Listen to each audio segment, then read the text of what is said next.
Hello everyone, it's Dawn here and welcome back to my channel. Welcome to our subscribers and welcome to anyone watching, whether you're a subscriber or not. If you're not a subscriber yet and you've enjoyed this video by the end, I'd really appreciate it if you click that subscribe button and then the all button, and then you'll never miss another video. And if you have enjoyed this video, please do hit the thumbs up. All of these interactions are totally free, it won't cost you anything. It's just a way of showing YouTube that you like these videos and it gets them out to more people. So today, as promised, we are going to make a greeting card and we're going to make a 6x6. Now you can make this any size you like, but I'm doing mine 6x6 because it's the size for this type of card. I think most people will have the appliances and the equipment and the whatever you need to make it this size. So I have already put some pattern paper on the front. Now we'll just make sure we've got it the right way around. Now this is one of those cards, if you don't put any sentiments on it, you could have it that way or you could have it top folding, but I like mine side folding. So we're going to make it a side folding card and we're going to make a kinetic card, which is just a posh way of saying a card that moves. The whole card won't move, but an element of the card will move. And we are going to make a card that, for those of you old enough to remember, or young enough to remember, whichever way you'd like to put it, it's going to look like a record player. The old vinyl discs. It won't look vinyl, but it will be black. Not all black, but you'll see what I mean as we go along. And as we go along, I'll show you how you can swap this out and make it into something different if you don't want to make it into a record. So to begin with, you will need 2 dies. One, which is, we're going to be using our nesting dies for this. So I know there are companies out there that will do die sets for this type of card, but I'll let you into a secret. If you've got nesting circle dies, you don't need a specific set. You can do it yourself. It's very, very easy. So easy, even I can do it.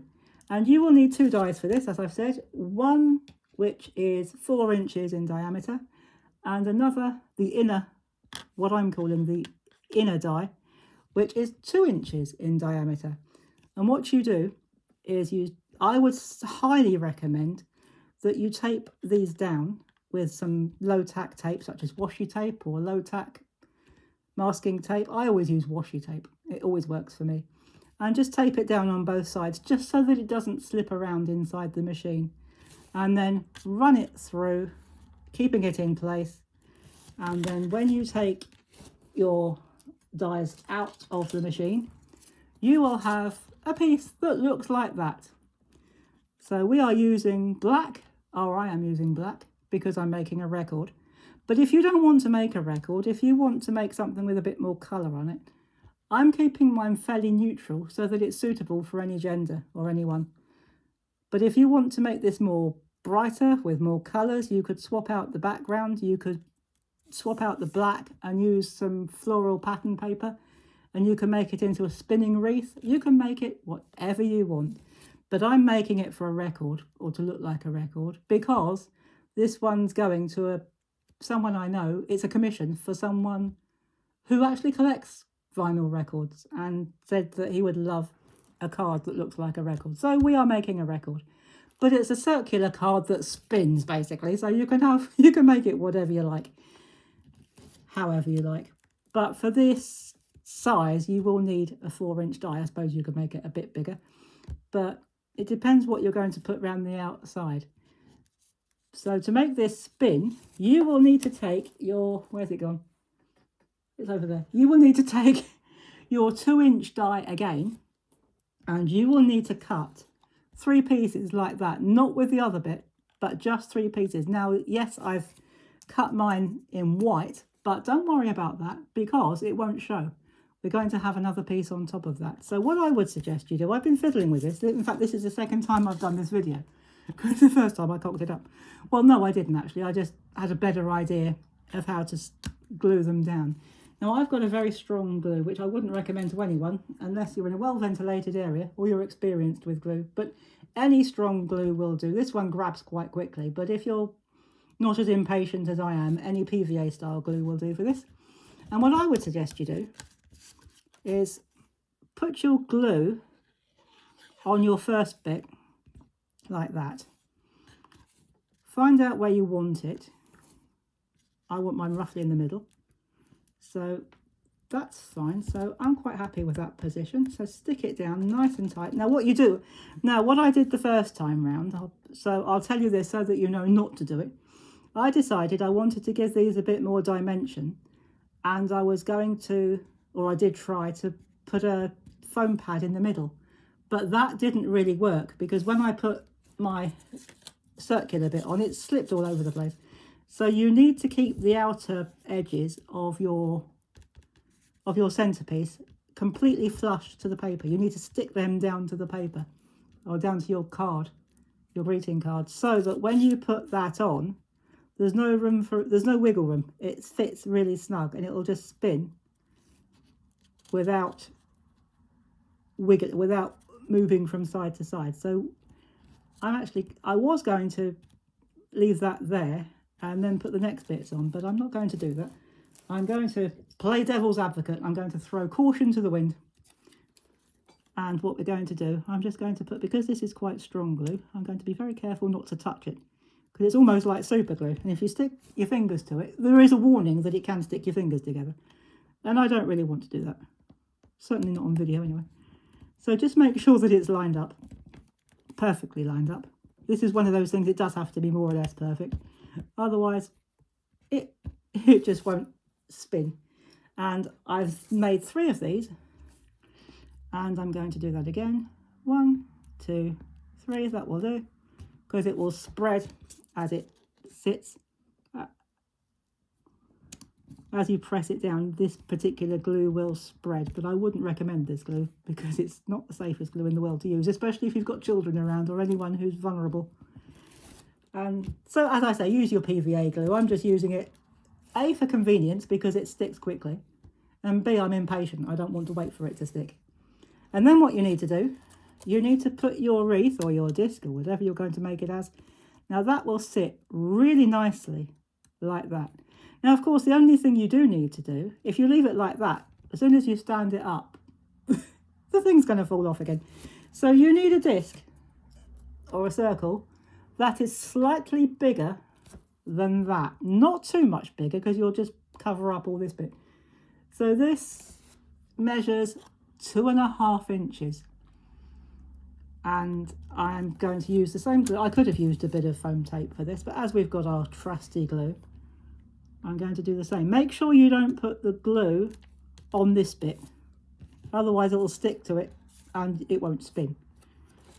So what we do is we just make sure that that's over the edge like that, stick it down, and this will stick nice and quickly. In fact, it feels quite warm. And I have got although I've got the window open, it is a bit smelly. So I'm going to put that on, and that will spin, she says, hopefully.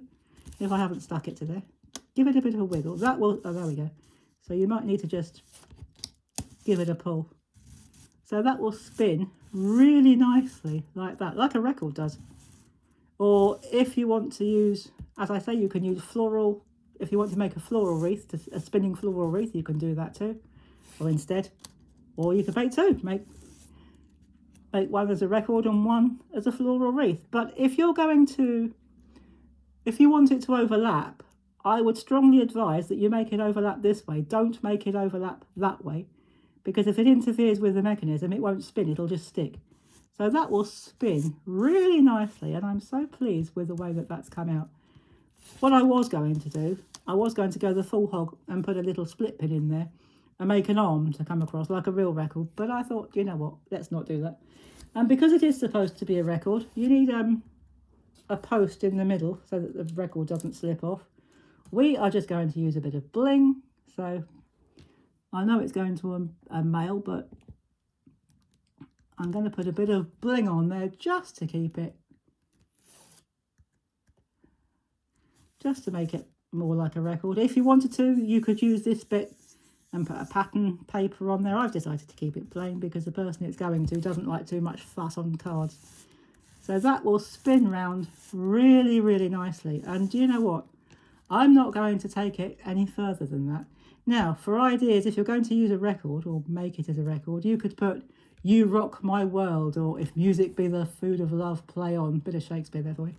Or bit of status quo, rocking all over the world. You could put a guitar, you could put a keyboard, anything that you've got, and any type of sentiment that would fit that style, or anything like that. So you can use your imagination, let your imagination run riot and have fun with it.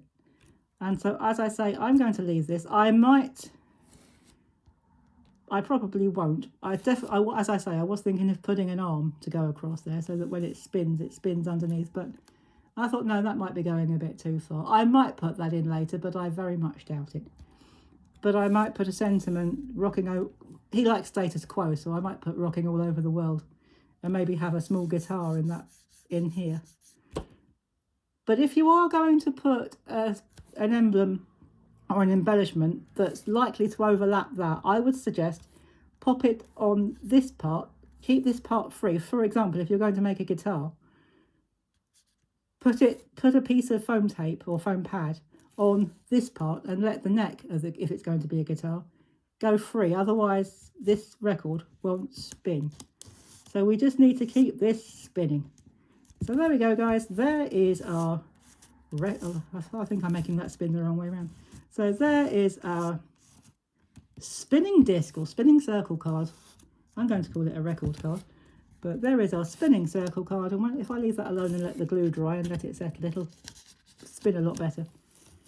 So there is our spinning card, our spinning record, like that. If you wanted to, you could tuck a little tab under there with a circle so that people know that they can spin it. But I'm actually going to leave it like that and see if he can work it out for himself. So there we go, guys. There is our record card or spinning wreath card, whatever you want to call it. And I'll be back next time. I will be back very soon, but the next time I come back, I'm going to be showing you the final part of the Doll's House. And then I promise, for those who've already told me that they're not interested in the Doll's House project, that's fine. But I know some of you are, so especially for those, it will be the last project, for now anyway. And I will show you the last room that I've made. I have actually got a plan to do another one on the top, but that might be a while coming because I haven't even got the box yet. But so for a while, the next one will be the last of the Doll's House project. And I will see you then. And in the meantime, do take care, everybody, and do have a go at this. It really is good fun. It's not very difficult. And it does spin really nicely. If it doesn't spin as freely as you'd like it to, this one's spinning quite nicely now, just make the bit in the middle, just pop on another disc or two to prop it up a bit. But this one's behaving itself quite nicely now. So there is our spinning wreath card or spinning record card. And I will see you in the next video. And until then, do take care, everybody. Have fun.